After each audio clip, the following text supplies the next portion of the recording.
there have been video projects that we've done in here. We had two people, and one person was monitoring the sound levels, and they looked and they realized that they'd run through the timer on the camera, and they had to reboot. That is 5 minutes later. That is definitely an honor because we're stuck. Yeah. My name is Aaron Carville. I am Williams College class of 1999. My pronouns are he, him, his, and I'm here in Lebanon, New York. It's my hometown and the site of my family business, Old Home Distillers.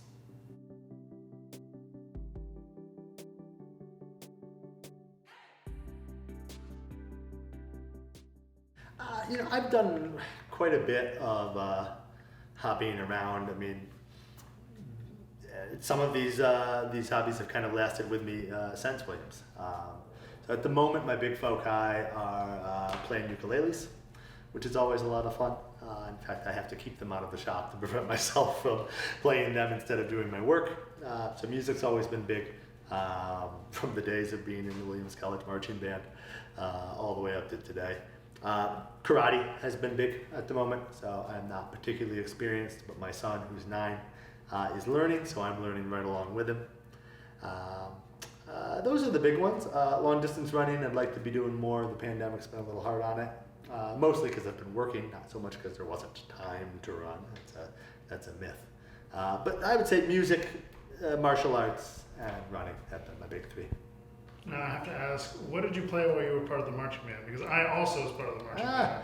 I'm a trombonist. Oh, yes. Thank you. I also play trombone. Really? So, Fantastic. yes, small world. That is indeed a small world. I still have that trombone, although it hasn't been getting as much love in the last few years, but I can still play. How about you? I have not touched a trombone in a long time, but it has translated into me playing bass. And Nice. so like a couple of my colleagues and I have actually started playing together somewhat recently. So it's been a fun transition into that, but trombone was always the very first instrument that I actually learned to play reasonably well. It's a fantastic instrument. I mean, So it's much fun. really, really fun. I think part of the reason I started transitioning into a stringed instrument, trombone. You practice it in the city, in your apartment, you're going to hear a lot of commentary from your neighbors. And it's not exactly the kind of thing you just whip out a little fireside get together and just play some trombone solos for the crowd. Entertaining perhaps, but a lot of the time people want something that's a little bit more sing-along.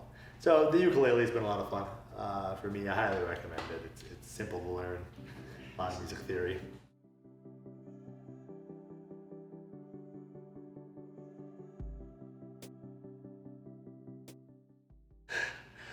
So being that I kind of elected for us to meet here in my workplace, it's a pretty simple answer. The short-term answer on identity is that it consumes me completely. But I am a partner in my family business, which we established in 2015, and it's called Old Home Distillers. So we are basically a whiskey production company. We distill a wide variety of brown spirits, including bourbons, rye whiskey, malt whiskey, a maple flavored whiskey that's absolutely out of sight, gins, apple brandy, quite a number of other specialty items. And we're doing it right here in our hometown of Lebanon, New York. My business partner in this is my brother, Adam Carville. He's a Dartmouth class of '02, so another kind of Northeast guy with a lot of similar experiences in a different location. It was never what we intended to do. This is a really responding to an opportunity within our society. So New York State, quite a few years ago, had introduced some new legislation to make the sort of mysterious trade of distilling alcohol something that you could do as a small business, a small family-oriented kind of business, provided you were willing to take certain measures to ensure loyalty to New York State agriculture, like using primarily New York State grown fermentables, and marketing in New York State farmers markets, really helping to kind of grow agritourism and small batch craft production in New York State. So that's been a big focus for me for the past few years. It was, again, never anything I'd intended to do, and I've done a lot of things before that, running restaurants, doing marketing and PR for high-end food establishments, high-end wineries, that kind of thing. So this is kind of the latest stage of my evolution. Great, thank you so much. That's really cool to feel that family connection, really develop it together in that very, very united front. It's really cool to sort of have your brother along the ride for this. Yes. So thank you very much for sharing all of that. My pleasure.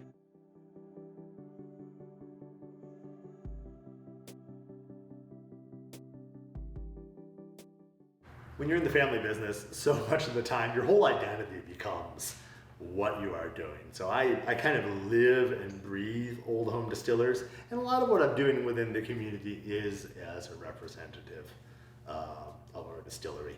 So one of my current board appointment, if you will, right now is I sit on the local tourism board for our county, so Madison County Tourism. I've been doing that for a year. They just elected me secretary basically against my will, and I run the membership committee for them as well. So that's, we're talking very specifically about how do we bring people, I mean, not just from around the country, but around New York State into our local area. And that's not a super hard draw, given that we've got a lot of great kind of homespun businesses, and a lot of them have to do with food and beverage. So that's pretty straightforward. But we have, beautiful lake country out here. We've got a lot of reasons for people to come and visit. So I'm happy to participate with that. I do a lot, continue to do a lot of work in support of animal causes like the SPCA. So I was previously sitting on the SPCA board. I am no longer at this stage, but we are doing a lot with cat rescues. So all of my cats at home are actually pre-shelter rescues. We literally cull them out of the field and adopt them out of barns, so they never even have to see the inside of a shelter. The cats that we have working for us here in the distillery now are both shelter cats, sort of high-risk shelter cats from a fairly full shelter just south of here. Those are my two main ones, aside from my kids, and kids brings me into, we do a lot with our local preschool. We're doing a lot with local youth sport programs. I'm very active in my son's karate dojo, so do a lot of, I call it the hockey daddy in the karate dojo. I'm deeply involved there, not just helping out, but also taking classes. That's awesome. And it seems like this community is one that lends itself to lots of involvement. So I imagine a lot of the other folks that are on these boards, pretty well from your time growing up here. Oh, definitely. And it must be really wonderful to be able to connect with them in that capacity, sort of having spent all of your time here growing up. It's been an interesting journey. Before we came back in 2014 is when we moved back to the area. But before that, I hadn't really spent much time here since before I went to Williams. Pretty much, the summer of 1995 was really the last time I've lived here for any appreciable amount of time. And so setting off and headed to Williams that fall as a frosh was very literally the first step, and the nest was gone at that point. And I did not have a lot of ambition to return. So since the family business has kind of called to me, and I wasn't on site here when we decided to do this. I was actually running a restaurant on the other side of the world. My wife and I were living in New Zealand at that time. We'd had a child over there, and it was great experience. We'd been there for 6 years, but when my brother contacted me with this opportunity that he thought up, it made so much sense. Get a little bit closer to home, bring the kids back to mom and dad. Let's really embrace the multi-generational aspects that you lose when you're living away from family for so long. Being in this area now, I'm running into people I haven't seen in 20 years. A lot of them are drastically different, and I think it's a great lesson for me personally to realize that you change a lot. You change in ways you don't even realize, and it's not just us. I'm not the only person who's having an evolution. It's all of us, and a lot of the time the people who you don't remember in a kind light, from your hometown, especially from your high school experience, turns out they're actually pretty decent, and they've got, winning kids of their own and their own things that are important to them, and a lot more kind of world empathy than you can perceive as a kid.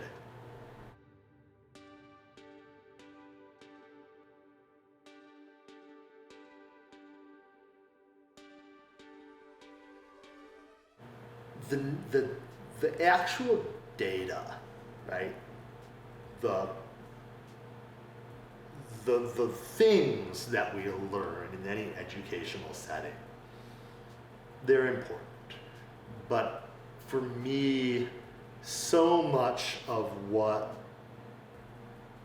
I kind of learned at Williams was a lot more about how, the ways of doing, as opposed to, okay, these are the things you need to know. It's more about how do we approach situations, and how do we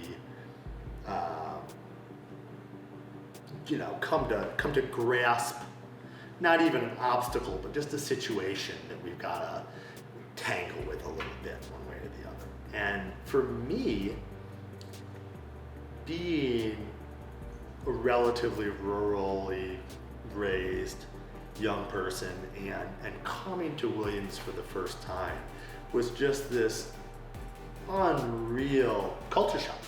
I was definitely not prepared for, I thought I was very well prepared for the level of academia that we were talking about. I wasn't, not even close. When you talk about the level of writing that's required, the level of critical thinking and problem solving, nothing could have probably prepared me, given my background, for what it was going to be like at Williams. And so in meeting this kind of multifaceted, diverse community of people from all over the world and from all sorts of backgrounds, what I realized was that a lot of the things that I thought I knew and I thought I had just wrapped up tight, I had no clue or control over. And I really had to figure out, okay, how do I communicate effectively with people with wildly different backgrounds than I've experienced? How do I not just deal with the nuts and bolts of a different situation, but how do I deal with the personal impact, right? How do I deal with the emotional stress of being in a different situation with a fair amount of pressure to it? And so more, yes, right, my background, my degree, my bachelor's in English, the nuts and bolts of that definitely help me every day. They've helped me all the way through it. I've never had a traditional English track, whatever that is, for my, my sort of post-educational life experience. But the ways of being, and the ways of communicating, the ways of looking at a situation, particularly, from a place of maybe a little bit of personal insecurity. Whoa, I'm moving to the big city for the first time. Going out to San Francisco, which I did immediately after getting out of Williams in 1999, and I was headed west to make it. I didn't have a lot of clues, but I knew that they were making money on the West Coast in .com, and I said, I can get some of that. And friends of mine from Williams offered me a couch and offered me an introduction at a software testing company. I got the couch, I got the job. But I basically showed up in San Francisco broke with not a huge idea about what I was going to be doing, but the ability to adapt and to cope, right? And the ability to say, look, this is an unfamiliar situation, but you've done something like this before. Sure, it's not necessarily going to be the same moving to a big city and starting out from scratch in terms of resources, etc. That's not the same in a lot of ways as showing up at Williams College for the first time, right? And you go on your wolf trip, like, wow, this is so crazy and different. But there are similarities, right? There's a lot of excitement, there's a lot of opportunity, but there's also a lot of things you got to figure out. And so I really feel like the difference of going to Williams and seeing what that was like has really prepared me in a lot of ways for every kind of uncomfortable moment along the way. And so when I feel myself starting to become risk averse and say, ooh, this is making me feel creepy, I'm not sure not sure I want to take this opportunity. You know, what if it's not what I expected? I have to remind myself, none of it's ever been what I expected, and I got to just keep saying yes to stuff, and it keeps working out. And I mean, saying yes to stuff is how I ended up in California. It's how I ended up running the restaurant in New Zealand, and it's how I ended up running the distillery in my hometown. And I'm having, better reconnections with my family and with a lot of people from my past in this very rural place as a result of that openness to the opportunity that really got invested in me at Williams College.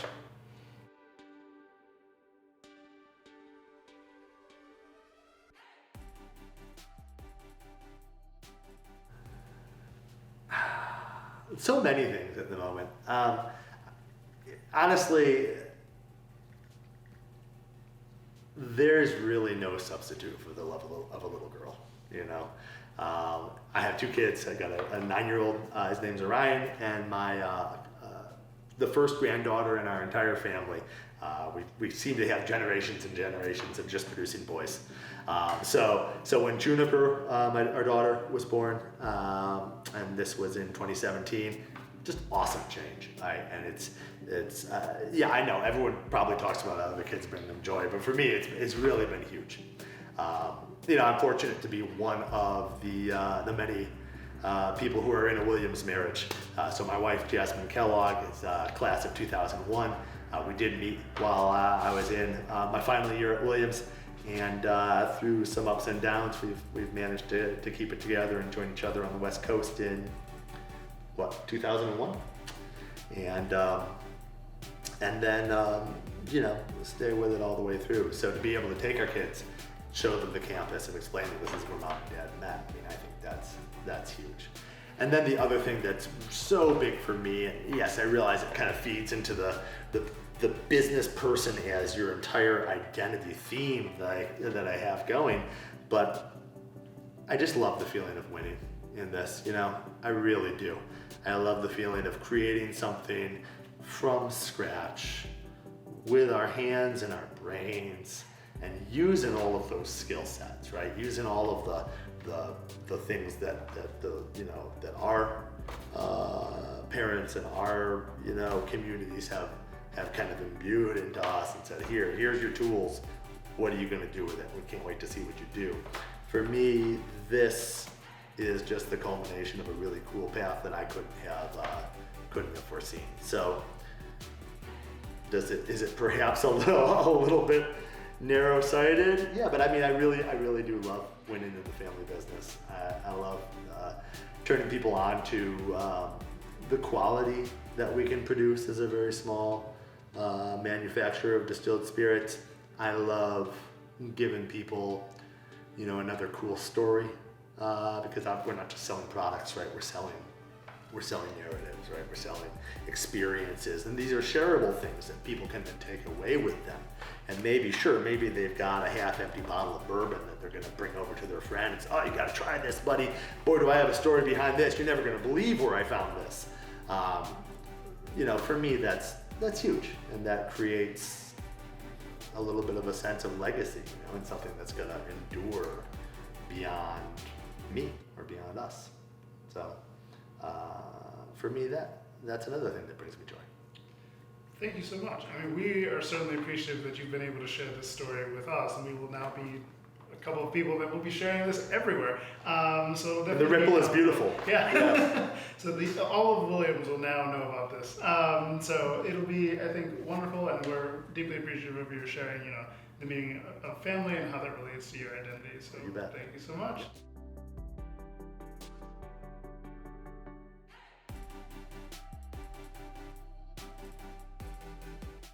I'm gonna fall back and make it Williams related because it strikes me, but it's about kind of every teacher I've ever had, right? And so when I look back through, and it takes me a minute sometimes, and I think of every professor at Williams who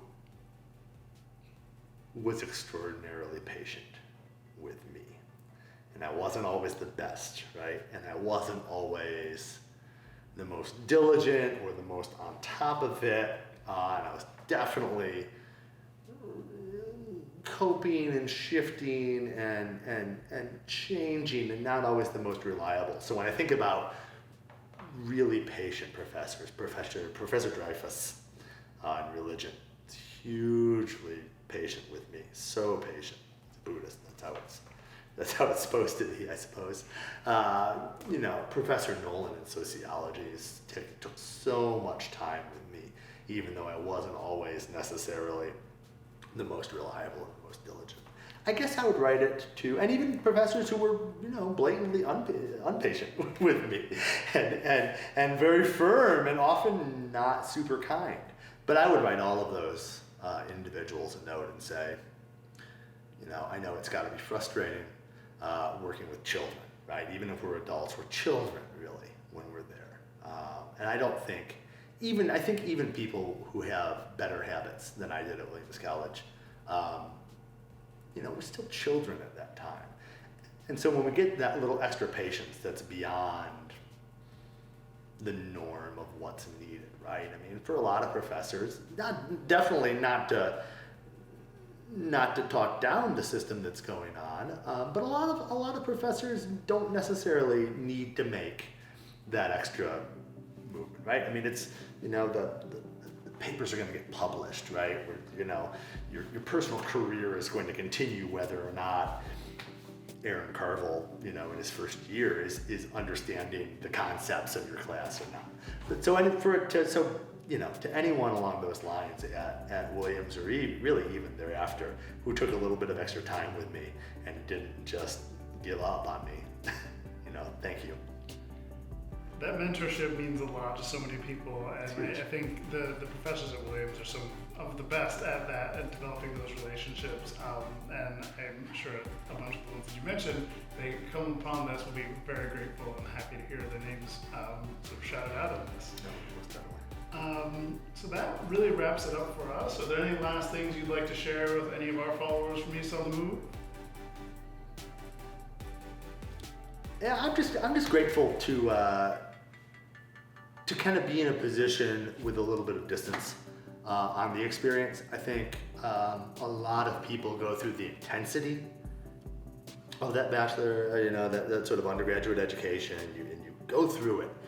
And regardless of what your plan is when you come out the other side, you're going to have a lot of good experiences built up. But because it's been so intense, I think a lot of people have, I don't want to call it trauma, but there's definitely some stuff to work through, right?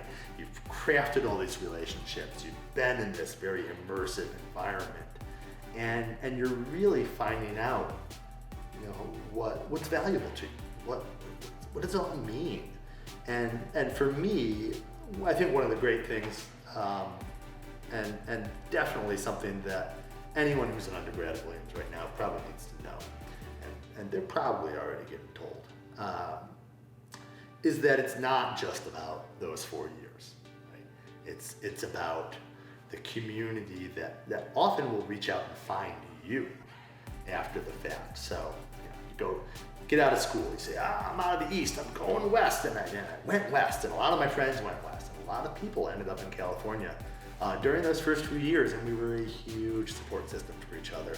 There were probably, all told, over my close to 10 years out in San Francisco, there were probably 35 or 40 different alumni out there in that area who were not just aware of each other, but tightly networked with each other and spending a lot of time together. Not just socially, but helping each other out with work and networking, and doing a lot of it outside of kind of traditional alumni events. I mean, these were just our people. So I guess what I would say is, I'm just super grateful that the community has remained there. There have definitely been periods since then where I'm out on my own or I'm out of the country doing stuff that had nothing to do with the network, but it's still there, right? Wherever I go, you see the license plates, or you see the shirt, or what have you. Like, hey, Eves, and that's cool. And I love the fact that that's always going to be there for us. And the fact that it is always going to be there for us is coming home to me more and more and more. And so when we have these kinds of interactions, I'm grateful. I'm grateful to the college for making what you guys are doing a priority. To look in on the alumni and really extend I think that's always been a consistent theme at Williams College, is that it's the experience is lifelong, right? It's not just something that you do for a few years and then whatever, it's a footnote in your life. Like it's a permanent thing. And for me, that's been very cool. And as an adult, I think I have more appreciation for it than ever. So this would just be if you could say your name, last your pronouns, and location. Just Right. Yep. Yeah, I get it. Because I was like, what's the last one? Yeah.